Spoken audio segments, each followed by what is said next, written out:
Alrighty, I said I was going to talk about Biden's speech in Poland if anything interesting came out of it, and I sat through that whole dang speech, and I said, you know what, this is such a waste of my time on my Saturday.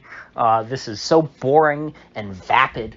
Biden isn't saying anything of substance. This was supposed to be a major policy speech, and he just kind of doddered around and, and remember solidarity? In Poland, we're in Poland. You guys remember solidarity, right? I mean, this is just like that, isn't it? Remember John Paul II? You guys like John Paul II, right? Am I right? Yeah. And it was just, I mean, it was terribly delivered. I guess the speech itself, had it been delivered competently by someone who had a pulse, maybe it would have been an okay speech as far as just pure, politics goes. There certainly wasn't a lot of policy in it until we got to the end.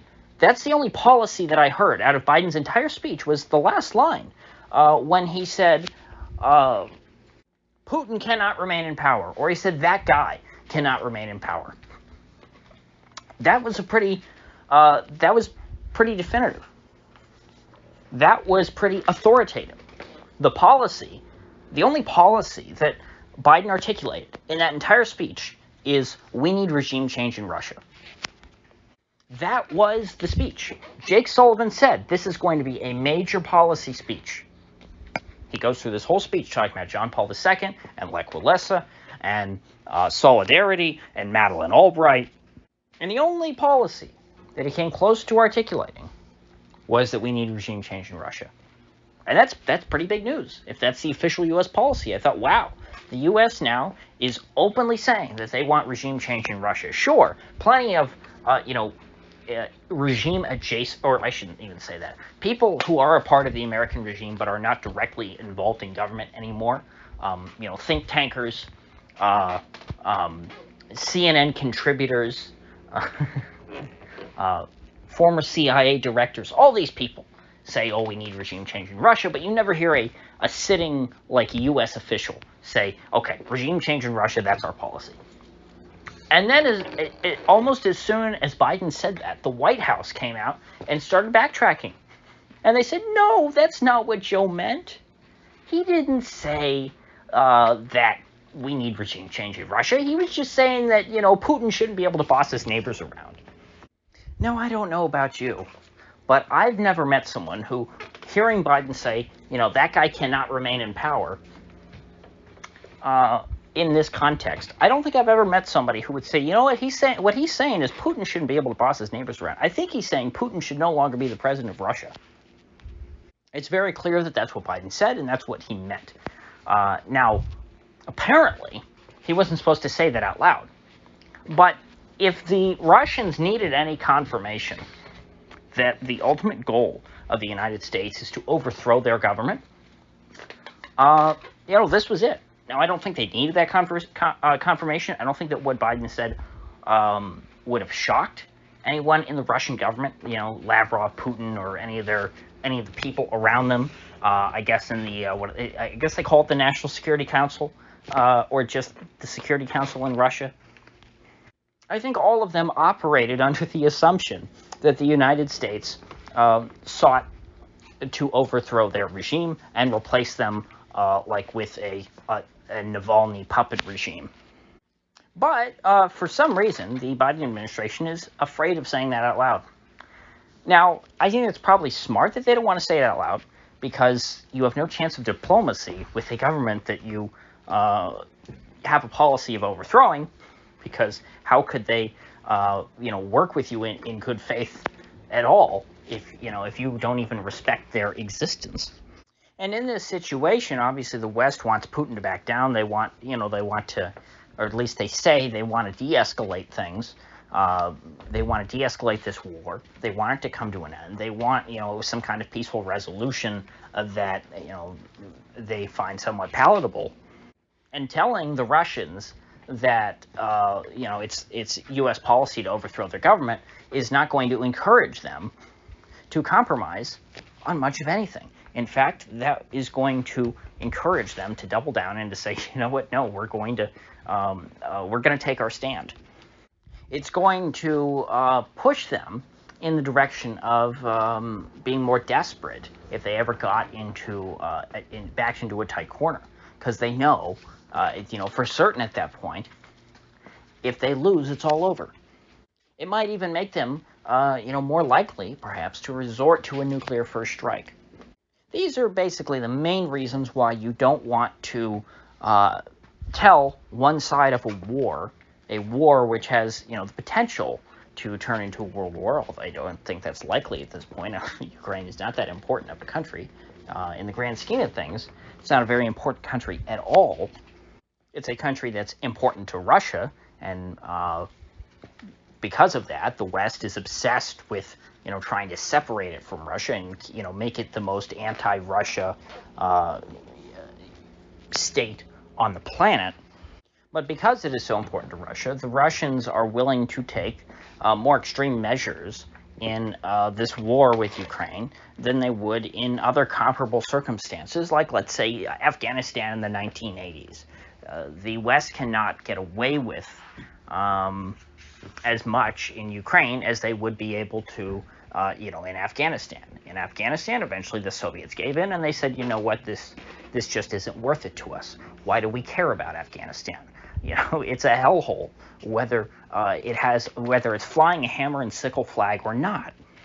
But when you have this war in Ukraine, and Ukraine is much of modern-day Ukraine, as we've been over many times, was historically a part of the Russian Empire, and it's of strategic importance for the Russians, gives them access to the water and whatnot. When you take that and then combine it with, oh yeah, and our goal is not just to push you out of Ukraine, it's to overthrow your government entirely, so even if you backed out of Ukraine, we want to get rid of you. We want you out. Well, then the Russians have zero reason to ever give in this war in Ukraine if, let's say, they were losing or something like that. Not that they are losing, but, you're never going to get the Russians out of Ukraine if you're saying that, America's solution to this is regime change. Because regime change is not something that, you take lightly. It's not like, hey, since you're invading Ukraine, we think that, we should overthrow your regime, but if you pull out of Ukraine, maybe we won't do that. No, you can't live with that kind of a specter flying, hanging over your head. Gaddafi learned that the hard way. They wanted regime change in Libya, and Gaddafi basically went to the U.S. and said, what do you want me to do? I don't want to get suicided. I don't want to get a color revolutioned to death. And so the U.S. said, well, give up your weapons of mass destruction. And Gaddafi said, fine, take them. I don't want them. Just don't kill me. And then they killed him anyway.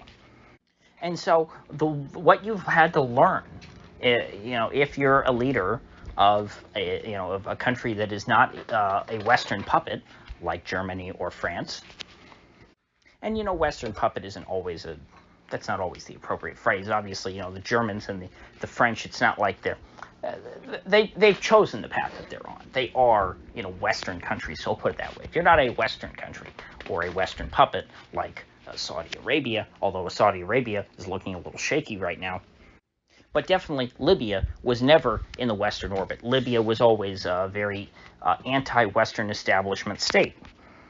And so even after Gaddafi got rid of his weapons of mass destruction, he was still somebody who the West didn't like, and they wanted him dead. And ultimately, they killed him. They killed him like a dog in the streets. In fact, they treated him much worse than you would treat a dog. I can't even say the vile things that were done to Gaddafi's body. I'm not saying he was a great guy. Well, there are a lot of people who are admirers of Gaddafi. I don't think I would count myself among them.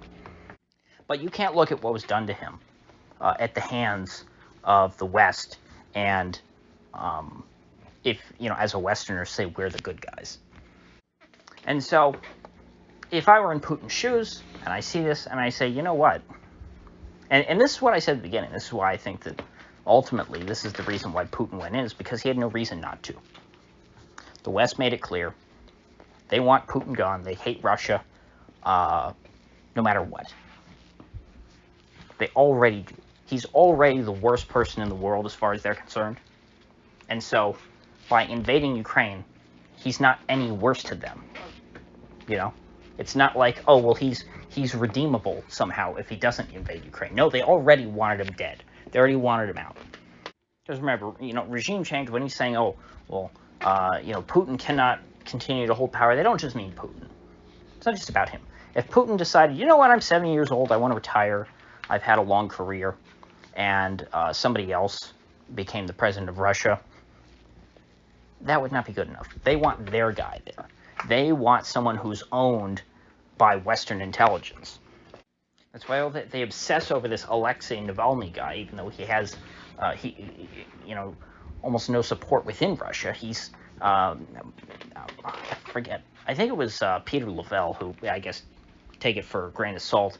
He is a Russian state media guy, but I thought he made a good analogy one time where he said, Alexei Navalny is the Lyndon LaRouche of Russia, which is exactly true. Lyndon LaRouche was this guy who had absolutely no support in the United States, who the Soviet Union obsessed over during the Cold War and, basically wanted to install as the Soviet puppet leader of the United States. Now, obviously, they were never going to be able to achieve that, just like the U.S. is not going to be able to achieve installing Alexei Navalny or even Juan Guaido. If they couldn't put Juan Guaido in power in Venezuela, who is, he's the Lyndon LaRouche or Alexei Navalny of Venezuela, they couldn't do that. They're never going to put Navalny in. But I mean, yeah, Lyndon LaRouche is the. I'm sure there were other guys, before him, Manchurian candidates. But he's one that, always stuck out to me. It's still obvious, I guess nowadays in America, people don't remember him. But that's just, more evidence that, this guy never had any chance of ever, taking over the United States.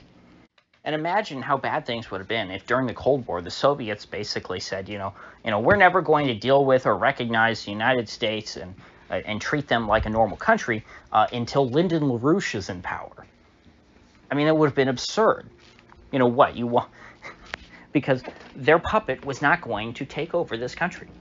But the West feels that they can pretty much disregard Russia and not treat them like a country, not treat them as, a nation with interests, as somebody who, has to be dealt with like an adult, until some CIA puppet like Navalny, it becomes the titular leader. Yeah, so I think yesterday pretty much sealed the deal. We're not going to undo any of this. I didn't think that was the most likely thing, to begin with, but it was possible at the end of this that some kind of agreement was hammered out and the Russians pull back out of Ukraine. Did I think that was going to happen? No, but it was still a possibility. After yesterday, it's not a possibility. The Russians can never give any kind of concession to this. You can't give concessions to people who don't believe you have a right to exist. And at this point, it's just pathetic watching my government try and walk this back and pretend like they don't want this. You're not fooling anybody. I mean, I get it. Yes, they're trying to salvage somewhat whatever diplomatic relations they have left with Russia, while still remaining extremely antagonistic towards it. But I mean, it's an insult to everyone's intelligence at this point. I mean, it's like Alex Stein said. I mean, he predicted this. Go insane for Ukraine. Put a bullet in Putin's brain. That is the plan. I am a Zelensky stan. I mean, it's word for word. That's where we are today. That's been the plan all along. Biden let it slip. But, even, guys who go and prank city council meetings in Central Texas were in on this plan. That's how much of a secret plan. That's how, that's how much of a, how much of a cat Biden let out of the bag. And perhaps the worst part of all this is that, this secret plan that was never a secret that the State Department is now trying to cover up. It's not even a good plan. Not that they have much of a plan other than Putin needs to die. Put a bullet in Putin's brain, just like Lindsey Graham said. Ray Connolly on Twitter, who I have my differences with him. He's not somebody who I consider like a 100% lockstep with my beliefs. Although nobody I follow is. I don't. But I mean, that's just the disclaimer. I remember he was very bad on lockdowns. Is the only reason why I say that. Like, I don't want people to go there and go like, "Hey, look, this Ray Connolly guy that you mentioned, he was a lockdowner." Yeah, I know. But he understands history well, and he has we have similar affinities as far as historical stuff goes. And he pointed out the last time that the West tried to engineer regime change in Russia in order to end a war, we got the Soviet Union. The Kaiser sent a train full of Bolsheviks into Russia to blow the place up. And that's exactly what they did. Old Russia, pre-Soviet Russia, wasn't great. I think if you had, put me back then and said, hey, what do you think of Russia? I would have said, that place is a hellhole. It sucks. Well, it sucked a whole lot more, 10 to 20 years later, after Stalin and Lenin did their damage. And then they kept doing damage, 70 years of damage. That was the result of the last time the West tried regime change in Russia. And I would say that the Russia of today, thankfully, has a lot more in common with the Russia of the Tsar than it does the Russia of the Bolsheviks. Remember, at the start of this, Putin openly condemned a lot of the actions of Stalin in particular, who made Ukraine into what it is today. Putin said the Bolsheviks drew Ukraine's current borders, and that's exactly what he has a problem with. They say in the West there's this ridiculous trope that Putin wants to wants to reconstitute the Soviet Union. No, there actually are people though in Russia who do want to reconstitute the Soviet Union, who do want to bring back full communism. They're called the Communist Party, and after Putin, that's pretty much your next most popular group. And then all the way down in like 20th place, if you were to do a poll, you might find the pro-Western Alexei Navalny people. But it's not like there's some big battle in Russia between, the people who want to be American puppets and the Putinists or the Putinistas. Your choice in Russia is Putin, who is the most, I think pretty clearly, the most popular person who could, be the leader in that country. But all the next most popular people, or the next most popular, ideologies, the people who would fill the vacuum if you just took out Putin, are all worse than him. You have, you have communists, you have ultranationalists. I think even the monarchists are more popular than Western liberals. And I do have a bit of an affinity for the aesthetics of monarchism. I wouldn't mind seeing Putin replaced with a czar. In fact, I wouldn't mind if Putin crowned himself the czar. I think it'd be a lot more honest. I think that monarchies, real monarchies, are a lot more honest than these democracies where you have this fiction of, power to the people and all this. And, no, we still have an elite aristocracy just like we would under, a monarchical system. It's just that everybody pretends to be, one of the people and, I'm a public servant. Aristocrats never pretended to be that noble, even though they literally called themselves noblemen. And maybe that's why, the monarchists, as fringe of a minority as they might be in Russia, maybe that's why there's more of them than there are Western liberals. Maybe Western liberals would be more popular in Russia if they were actually still liberal, if they weren't total hypocrites. There's a good talk that I'd recommend if you're interested in political philosophy. I think you can still find it on YouTube if you just type in The Errors of Classical Liberalism. It's by Hans Hermann Hoppe. That's a good talk, good lecture. And yeah, classical liberalism made a lot of errors. But the errors of classical liberalism pale in comparison to the errors of neoliberalism. Liberalism has in no way learned from its mistakes of the 19th and early 20th century. Liberalism has just continued to degrade and become a mockery of itself. 19th century liberalism actually had some decent accomplishments. Like repealing the Corn Laws, making food inexpensive. I mean, the old liberal epoch of the pre-war, the era before, really, I would say between the Napoleonic Wars and World War One. I mean, that was a time in which two countries could be at war, and their citizens were still engaging in commerce and still associating with one another. In fact, that's why they invented passports, was so that you could identify yourself as a non-combatant, from the other country. If you had to go to a country, let's say Germany was at war with France, you could go from France to Germany on a business trip, and you'd have your passport so you could show, the German police, hey, I'm not like a French spy or something. I'm not a soldier here that, it's about to attack people. I'm just here on business. And the German police would say, okay, sure, go right on your way, sir. Western liberalism had redeeming qualities, but those are all gone. Western liberalism is just turned into self-righteousness.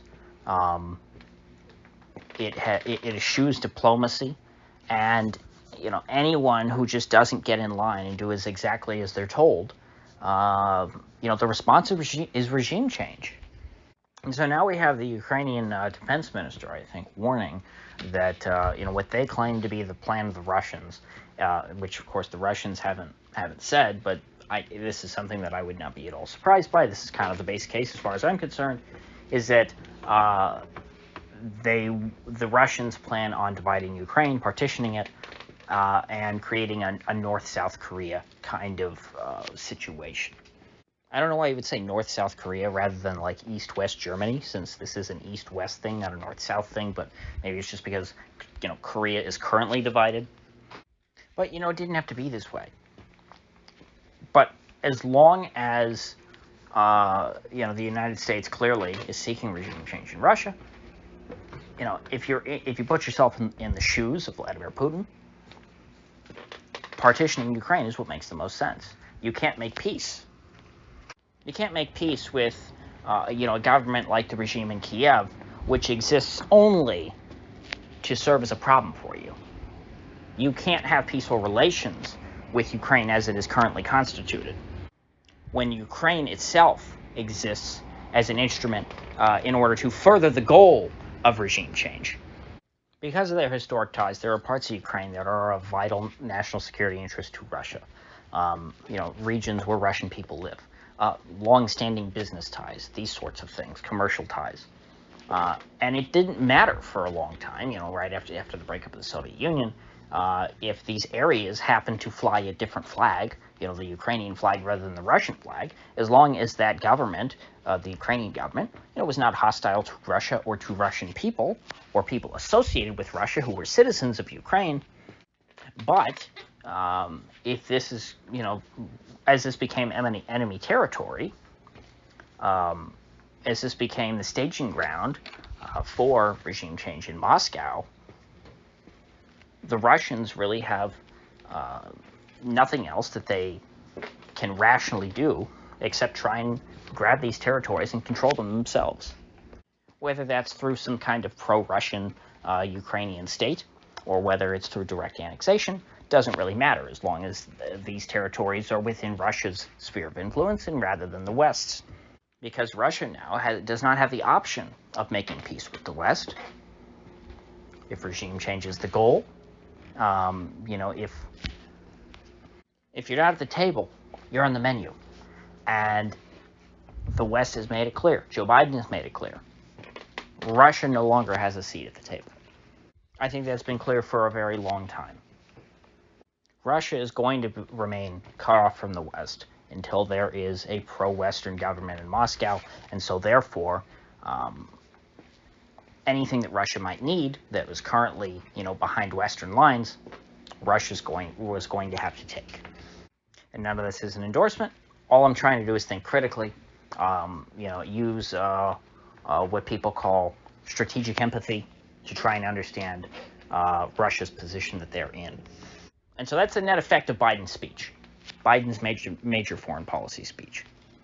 Ukraine will be divided. There's no other option now. This speech was the final nail in their coffin, so to speak. So with that said, I will see you folks back here tomorrow.